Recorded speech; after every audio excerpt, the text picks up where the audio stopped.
Welcome back to Business and Leisure's Embassy Row as we resume our exclusive one-on-one interview with the United States Ambassador to the Philippines, His Excellency Harry K. Thomas Jr. I'm sure our viewers enjoyed getting a glimpse into the childhood and personal life of U.S. Ambassador Harry K. Thomas.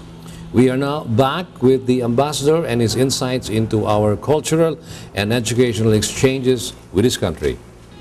There has been an affinity between the United States and the Philippines through basketball. Now, how do you think can we promote sports and education to each other's countries through scholarship programs in an exchange basis that our students can get into? You know, I'm glad you asked that, Butch. We have the longest continuous Fulbright program in the world in the Philippines. We've had over 1,700 Filipinos go to the United States. We bring Americans here for cultural exchange programs every year. Clearly, we work with the private sector. The NBA brings players, retired players here for exchanges. We look forward. We're hoping that Eric Spoelstra of the Miami Heat will come back again this August, maybe with the trophy. We have done a lot of baseball diplomacy. You know, one of the things I'm most proud of is being the honorary coach of the Smoky Mountain baseball team, and we hope those kids go to the Little League World Series.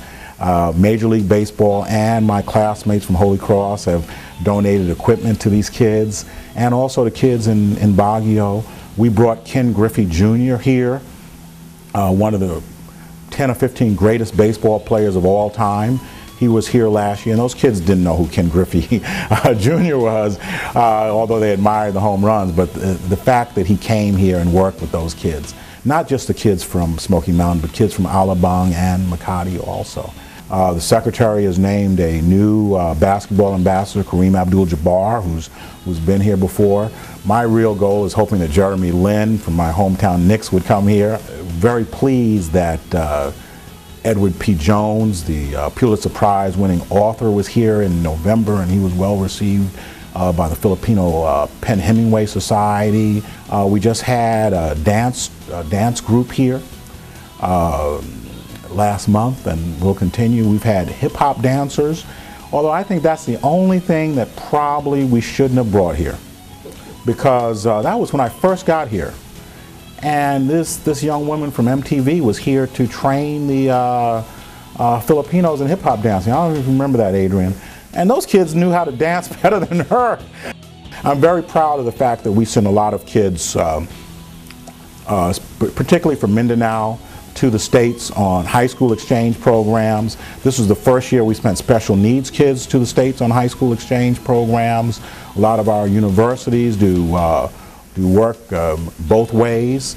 I know that the Philippine Embassy in Washington is looking to the University of Michigan, which houses a Southeast Asia program and also a Philippine library, to do programs this fall. So you have it going both ways. Tourism is a field where both our countries will not find any difficulty in promoting.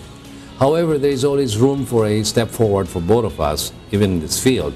Now, how can we further promote travel and tourism to the United States, to the Filipinos, and vice versa?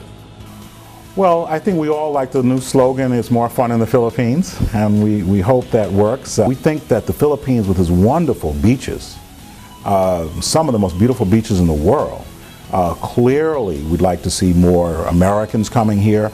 We know that Secretary Rojas is committed with his colleagues to improving the infrastructure to make it easier for tourists to come here. But tourists come here no matter what. You know, in Baguio they have the Phil-Am golf tournament each year. It's one of the oldest and largest golf tournaments in the world.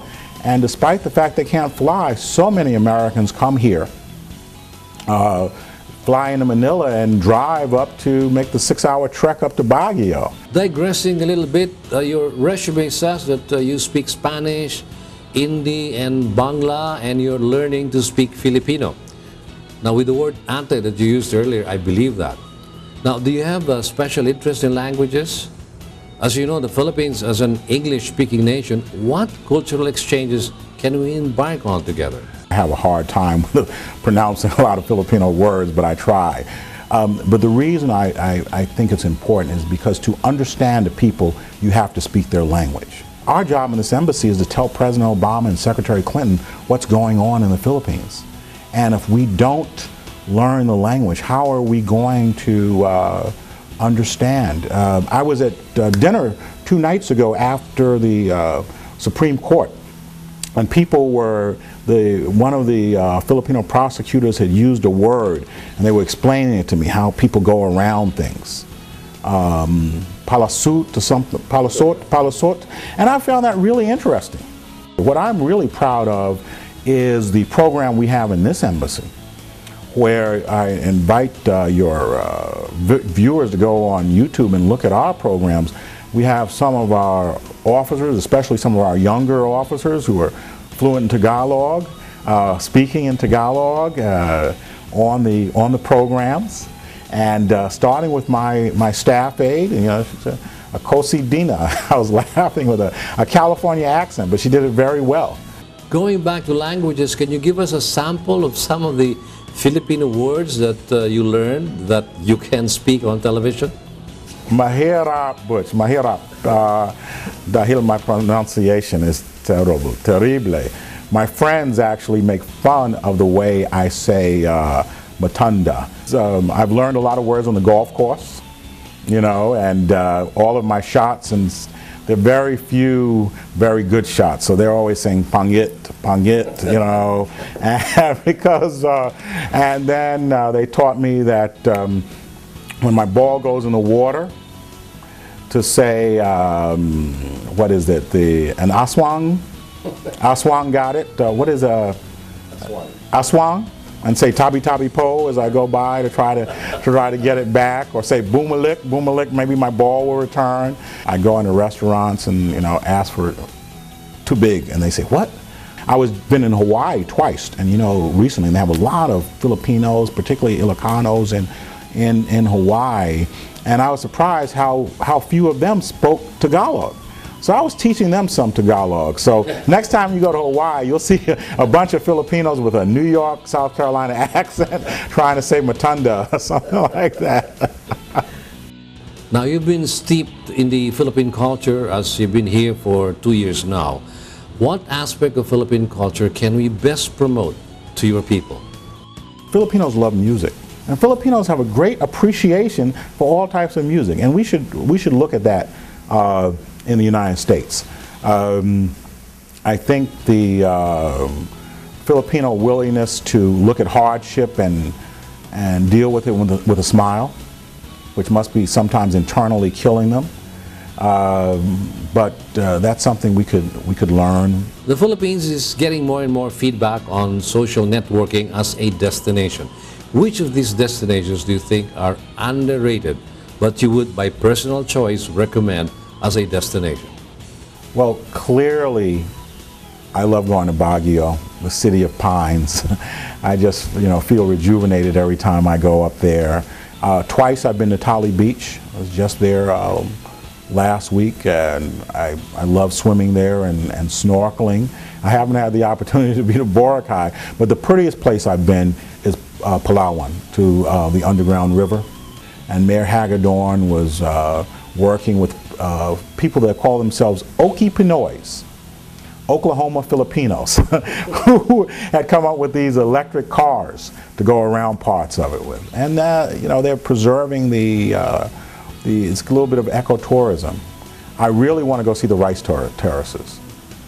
So, and I want to go to Sagada, I think, to see those caves. And people tell me so much about those. So those are, I guess I need to put Boracay, the rice terraces, and Sagada on my bucket list and before I leave here to see. Mr. Ambassador, we've looked up to America as a big brother, our father for a while. And as you very well know, we are in these trying times internationally.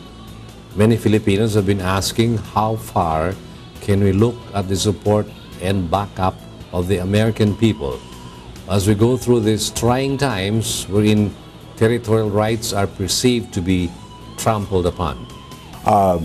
As you know, Secretary Guzman and Del Rosario just came from Washington, where they met with Secretary Clinton and had dinner with Secretary Panetta at the Pentagon.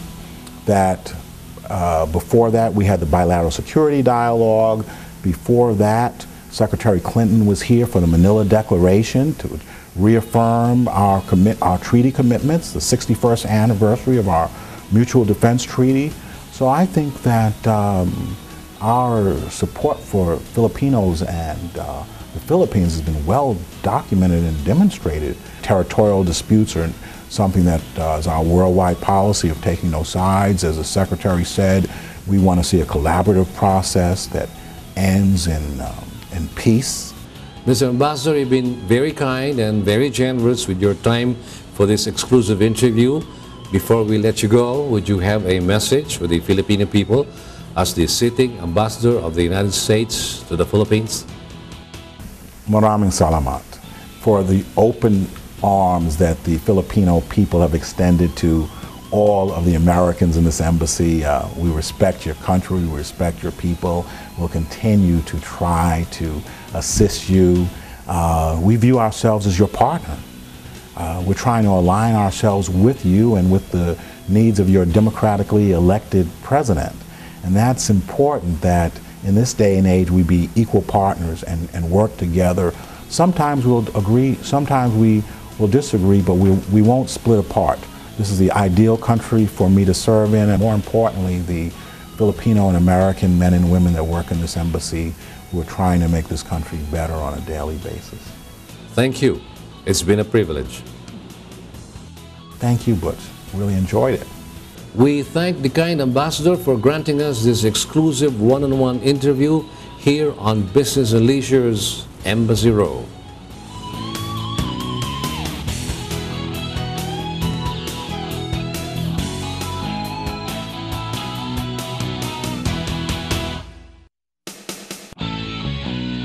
We have more on your weekly news and features TV magazine up ahead. Stay with us. We'll be right back. On Vogue this week, we enter the world of radio and train the spotlight on a man so gifted that radio is now at the threshold of reliving its old glory. For all you gun enthusiasts out there, check out our sports shoot in a bit. So be sure to stay stuck. Business and Leisure, your longest running business and lifestyle show, shall be back after this short break.